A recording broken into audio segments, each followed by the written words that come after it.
Most people think Elon Musk is crazy for buying Twitter at $44 billion.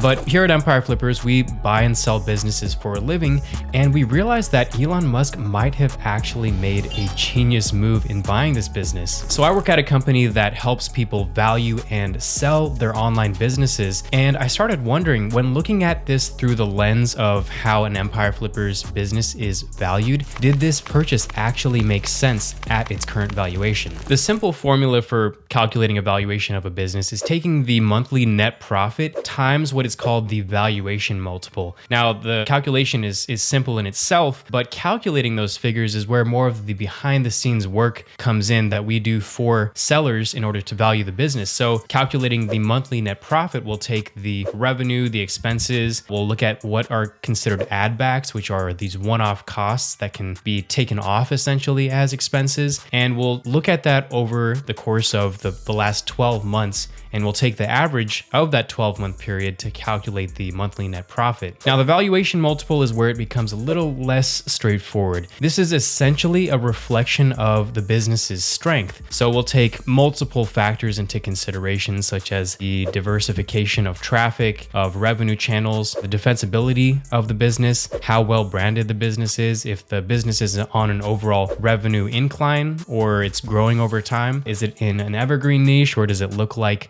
the business is kind of in a fad that might die out? We take all of those factors into consideration. Now, the average valuation multiples range between about 30 to 50x, though sometimes it can be higher. And the way you can look at this is you're taking that, let's just say 36x, for example. So 36 times the monthly net profit. That would mean that if you were to make the average monthly net profit, nothing changed with the business, it continued to make that same profit month after month. After 36 months, that's when you would receive 100% return on your investment, which would be approximately 3 years. So for the businesses with the higher valuation multiples, it would take a longer time to recoup 100% of your investment because of it just being a stronger business and having more potential to become a much larger business down the road. So a strong mid-level multiple is about 40x. So we're just going to use that number, 40x, in this example. So at a 40x multiple and you've paid $44 billion, what net profit figure would you need in order to justify that equation? So let's take 44 billion and divide that by 40,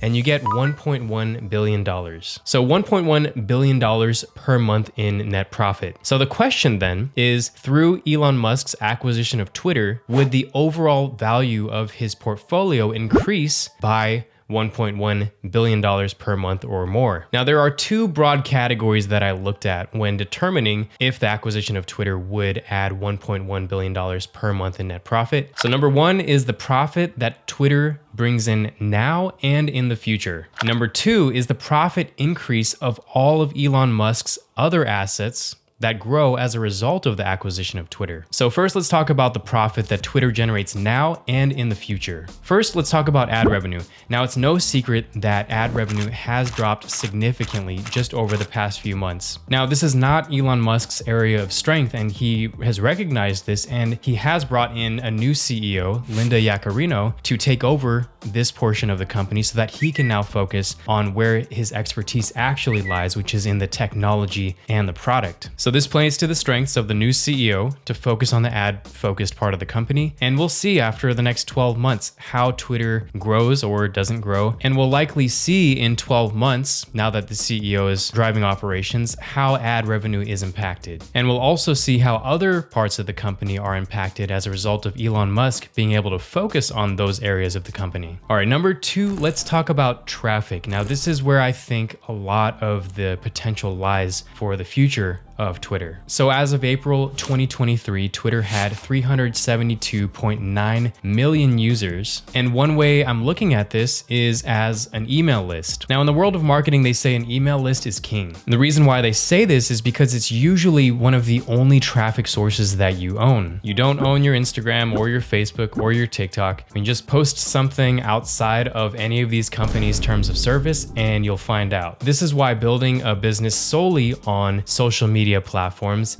is almost like building a business on a house of cards where it can disappear pretty much overnight. So for Twitter, this no longer applies to Elon Musk because he owns the platform. So at the most basic level, he pretty much acquired an email list with around 373 million users, but an email list where the email subscribers can interact with each other. So when we're valuing a business at Empire Flippers, we'll actually look at businesses and their email list to see if they have an actively monetized email list.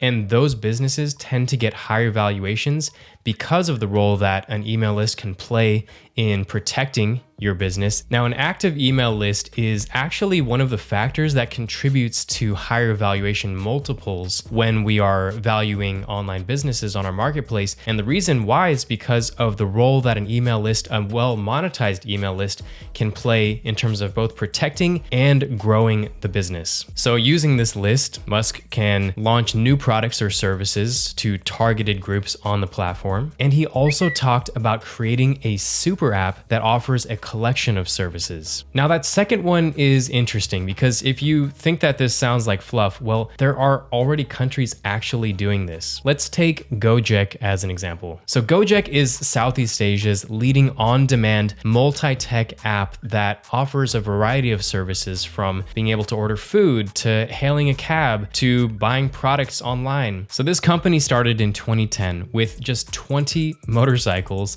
as a ride-hailing app. And by 2019, just 9 years later, by expanding these services into its other verticals that it now exists in, the valuation of the company reached $10 billion. And then in 2021, it combined with one of Indonesia's largest shopping portals, and combined, it's speculated that the business is now worth $40 billion.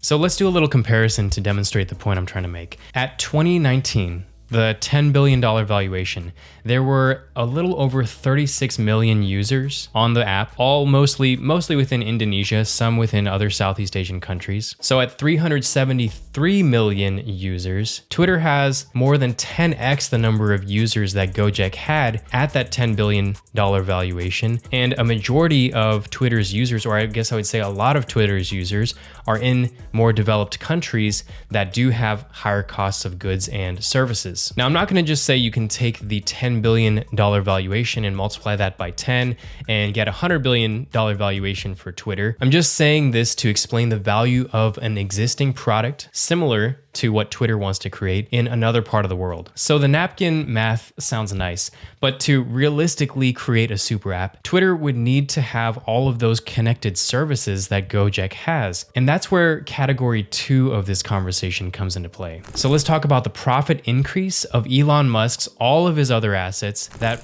occurs as a result of this acquisition. So at Empire Flippers, one strategy that buyers implement on our marketplace is what's called the Bolton Acquisition strategy, which is where you acquire a business to help you grow an existing business that you already own, or to help grow each other, kind of forming a symbiotic relationship. For example, an e-commerce owner might buy a content site in order to drive traffic or to be able to place that e-commerce product onto that website and drive sales through another channel. Or the reverse, where a content site owner might buy an e-commerce product and place that product onto their website in order to increase the overall profit driven from the website. So I could see something similar taking place at Twitter. First, Musk can freely advertise his own products on Twitter. So the ad costs would be zero to promote Tesla and SolarCity, for example. Meanwhile, competitor ad costs are likely going to be more than zero, probably in the millions. Now, many of these businesses are fairly high profile and don't actually rely on traditional ad methods anyways, but let's talk about these businesses in the context of the super app mentioned earlier. So the super app would likely need a ride-hailing service. So what about Tesla? What if Tesla went from being just a car company where it relies on selling cars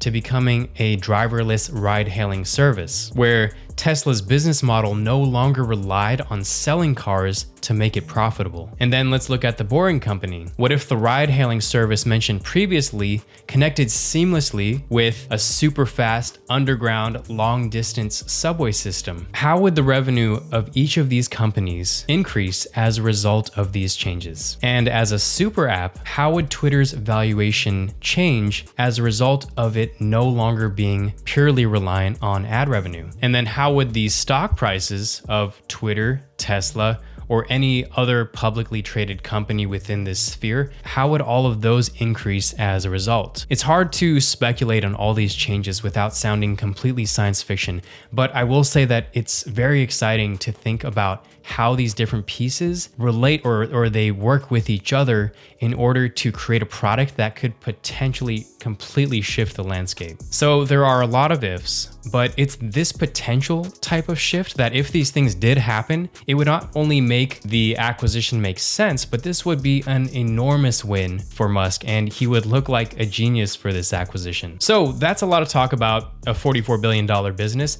Now, if you're interested in getting into the game and owning your own online business, then I highly recommend looking at our marketplace to see if there's a business that interests you, or speaking with one of our sales advisors to discuss kind of what you're looking for. And I'll leave all of the links in the description below. So thanks for watching. See you next time.